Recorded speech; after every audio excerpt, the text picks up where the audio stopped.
Caleb Wilson is one of the most fascinating prospects in the 2026 NBA draft. He's a guy I think would go number one in quite a few drafts, just not this one. And for me, his defensive and offensive evaluations are, I think, a little off in terms of like the general public consensus, where I think his defense is going to be better than a lot of people think based on some of the issues he had on tape. And we'll get to that. Incredible defensive playmaker, 6'8" wing with a 7-foot wingspan, incredible instincts too, sticks his arm out in front, and he is on the ground 4 points of contact when this ball is leaving the floor, and he's somehow able to shoot up his right arm, twist his body around, and steal that pass, get it going in transition. And he can create turnovers from a variety of angles and spots on the floor and roles in the defense. This time he's playing as a gap help, dig, one pass away defender. He's going to sneak his arm in there and run in transition. And I think Wilson has a chance to be one of the best defenders in the league, but I do think there are some real offensive concerns that I'm not sure are being talked about enough, at least in the way that I'm going to do today. But shout out to y'all for watching this video. The draft is coming up. Make sure to like, comment, and subscribe, and we're going to talk all about Caleb Wilson. So let's just get right into it. And again, his out-of-area defensive playmaking is absolutely crazy, where this is normally a pretty safe flare play right here to get Darren Peterson a shot on the wing. Wilson blows that up, just sticking his arm out into space. And even when he's guarding on the ball, that same just stick your arm out and see what happens strategy often goes well for him. He is a phenomenal defensive player, and I feel like his kind of freshman mistakes are over-indexed on. I've been burned by this a lot in the past, underrating toolsy players, Anthony Edwards, Jalen Johnson, Jaden McDaniels, even the Thompson twins to some extent, who really struggled technically and on a mental focus, awareness not so much, but like a technique level, where Wilson maybe a little bit late on this rotation, stabs at the ball, he misses and ends up fouling. And there was a decent amount of ball watching on his tape. I don't think as much as some people maybe make it seem, but you would see moments where Wilson is just not aware of his man slipping right behind him. He's staring at the basketball, and he often has the recovery tools to be in the spot to make a play. He just wasn't able to in that moment. And this play is a good example of a lot of the things that Wilson struggles with on defense. He swipes at the ball, doesn't get it. That could have been a foul, and he doesn't react quickly, and this could have been a wide open three and probably would be in the NBA, but Wilson jumps to get back in front, and the defense is put in a scramble situation from there, but North Carolina does a good job recovering, but Wilson's going to end up fouling on the ball again. He's not in a stance. He very rarely exhibits great technique on the ball. Instead of sliding and being bent over, he's not the most flexible guy in the world, but you can see like the movement skills and the fluidity are there to defend the ball, and again, sticking his left hand in the cookie jar ends up fouling. And Wilson, despite some of the awareness and focus issues, again, most of the time had the recovery tools to make up for this little swap right here. Wilson isn't paying close enough attention. He kind of gets stuck in the offensive rebound, but Wilson made a phenomenal play, and my God, is he an incredible help side rim protector. Look at where he is when this player beats his man to the wide open paint. Wilson sprints back, takes maybe 2-3 long strides, and spikes the ball off the glass with his left hand. His unbelievable vertical explosiveness is a rare trait, and he has awesome shot blocking instincts as a helper, getting up high, swatting balls out of bounds. And though sometimes I wish he kept the ball in bounds a bit more than he does, I mean, when he glasses it like that, very, very impressive. I like Wilson turning in midair as well, showing impressive body control and mobility to spike that basketball off the glass. And it's a well-timed rotation too. This defender gets beat right about now when Wilson's already stepping over to jump and hit the block, and he ends up timing it up well, runs in transition. And Wilson's ability to block shots and make great contests extend to the point of attack. And again, it's plays like this that make you believe Wilson can be a much better on-ball defender than he's shown at times in college, where he stops on a dime, and he's in a bit of a compromised situation here. There's a top foot foot, ready to attack. The offensive player doesn't take it, but Wilson is not in a great spot, but he's able to so easily recover, get back in front, and use his length to block this shot. There were so many instances this year of Wilson making incredible blocks that got wiped off because of his teammates fouling, like this example against Ohio State, where once again, perfectly timing up the block. And if you can play Wilson off of like a non-shooter, he's going to be so dominant as a roamer defender in the NBA, like a lot of great defenders in the league playing off of non-shooters. But there is some issues, and you see again so many times where, you know, maybe he gets beat, he closes out a little overzealously, the positioning isn't great,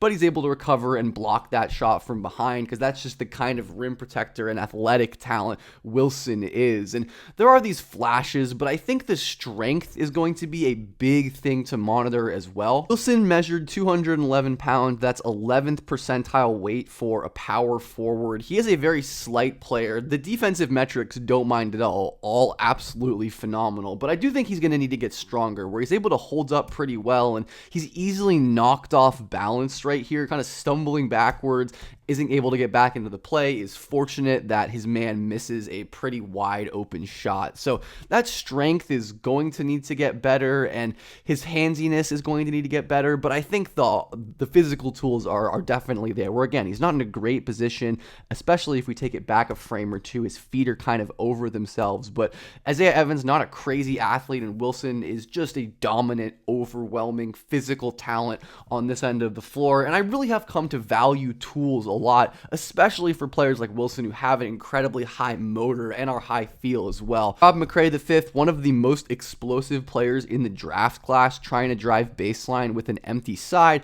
but Caleb Wilson is too explosive, fluid, crosses it back over, gets a bit of a hand on the ball, and is able to stay in front and force a turnover. Like, he could be a truly game-changing perimeter defender at his peak. Again, we're going to see him take a bump from a strong player, Sheldon Henderson, block the shot, and of course, Wilson is going to be able to turn his defense into offense. The fluidity and the explosiveness in the open floor are so impressive. And yeah, Wilson's dunk reel is one of the coolest highlight tapes of all time. This is insane. I don't even know what to say. He's going to stab to the left, stab back to the right, leap from a position where there's 2 players in front of him and 4 players around the paint. And oh my God, I know it's Navy, but come on, that is not real. How about against Michigan State, where this time Wilson's going to straight up poster Carson Cooper, a 7-foot center, where Jeremy Fierce tries to rip the ball. He loves these misdirect pickups in open space, and he spikes it on Carson Cooper's head. So in the open floor, in like semi-transition, early offense, great spin baseline here, and an easy slam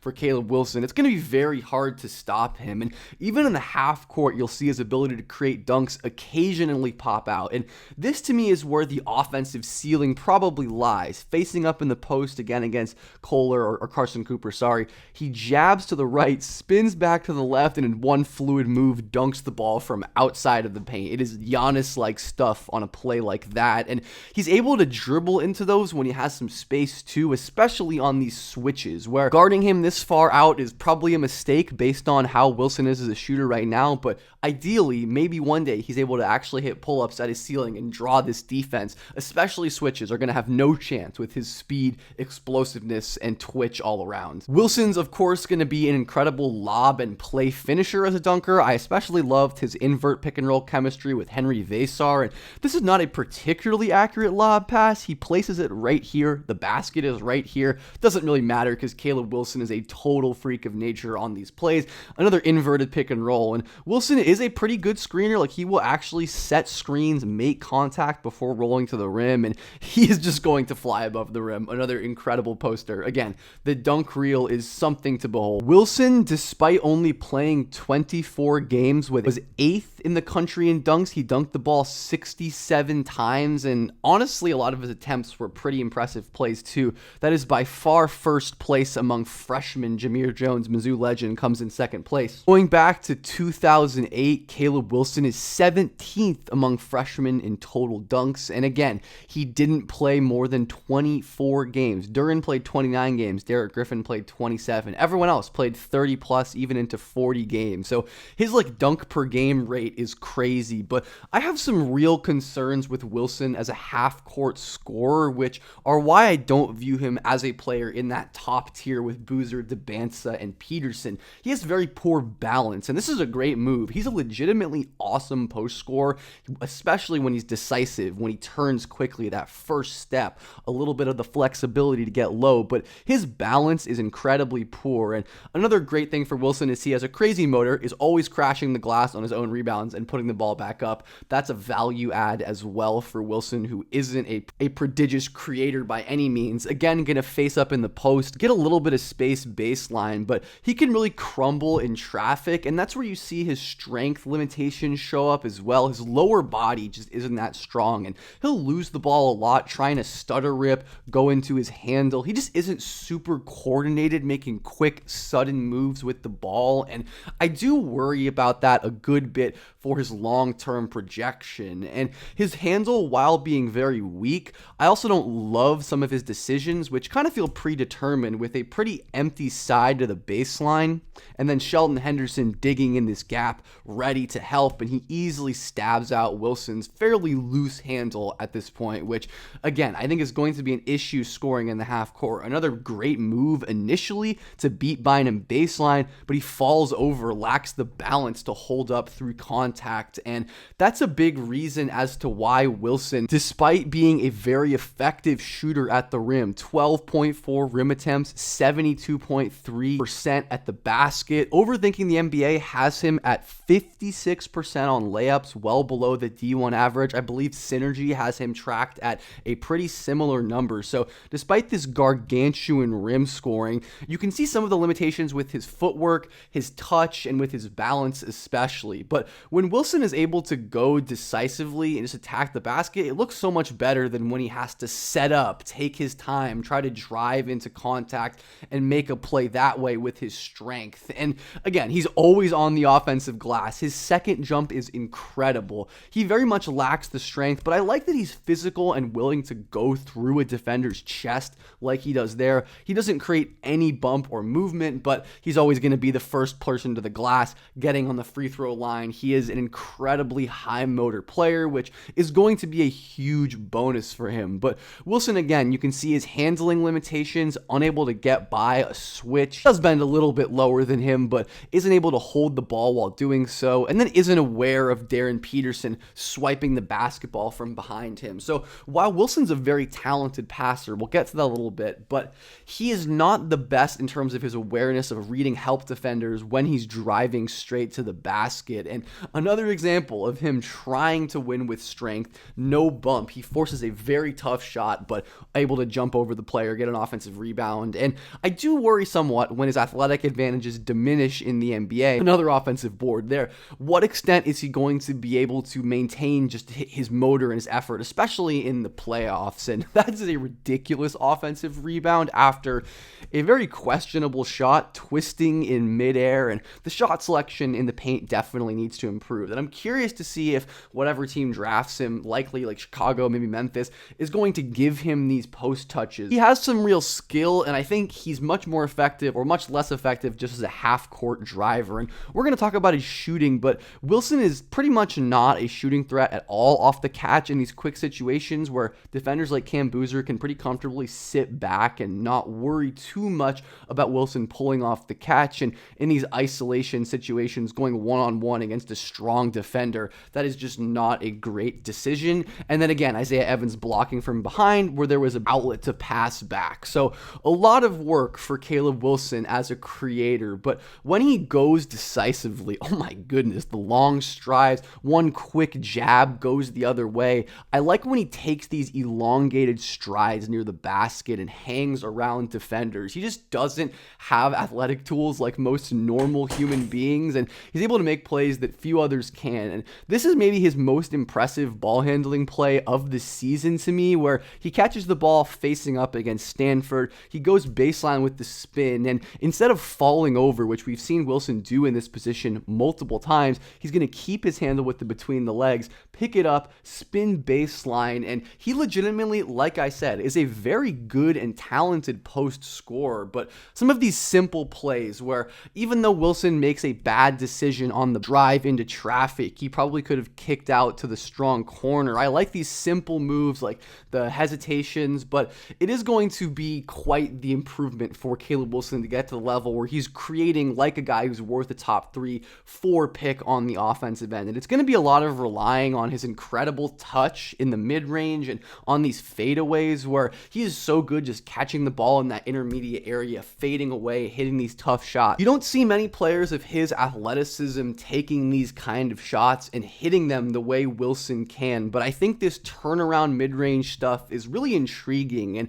is the best kind of point in favor of his shooting projection. If you're someone who believes in Wilson's shot, which I can't say I'm really that person, you will probably lean on the incredible mid-range shot. The footwork at times was very impressive, and because he can hit these fadeaways, Malik Brown bites on it. He steps through, finishes with his right hand soft on the left side, and like we saw earlier in this video, Wilson has a nice drop step that he goes to quite a bit, especially over his right shoulder when he can watch the feet twist around the post defender's top foot. There is nothing 21 can do, and he's generally going to be too explosive for a lot of players to actually deal with contesting, and he's got a little bit of, twisty hook shot touch. I don't always love the shots he takes in the post, but good job sealing right near the restricted area. Doesn't give Renew time to make a move. He makes the first move and ends up scoring there. And while Caleb has the capacity to make incredibly difficult shots in the mid-range over a double team there,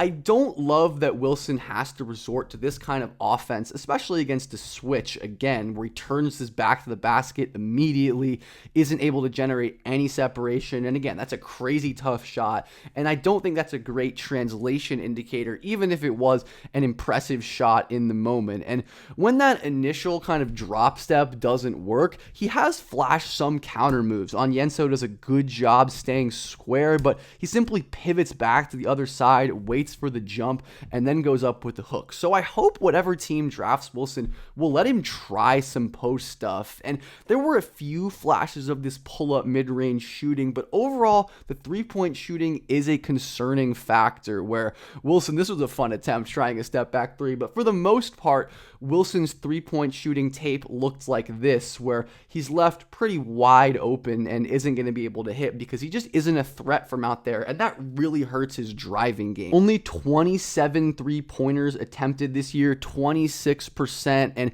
his free throw shooting is nothing special either, 71.3%, which is all right, but Wilson is more damaging in areas not on the stat sheet. We saw some of his unwillingness to pull off of the catch, and when you can just park a big man in the paint off of him, it's going to be difficult to run your offense, especially if Wilson isn't hitting those threes. So taking them is going to be the first step in the battle, and there's some interesting flashes of that like mid-range pull-up shooting, but again, I'm not so certain of it. And plays like this, where Wilson's still able to get downhill, his impressive body movement and the flexibility to twist, or it's more body control, I suppose, to twist in midair and almost get that shot to go in. But notice there isn't any threat of a trail three-pointer, so this defender can start tracking backwards and make up for Wilson's extreme athletic advantage with timing and positioning. So Wilson's going to have a lot of room to grow as a scorer. The offensive rebounding and the playmaking are really going to help. I'm not talking about the passing a ton since this video is already long, and I did a whole video on Wilson's passing, which I will link you to, but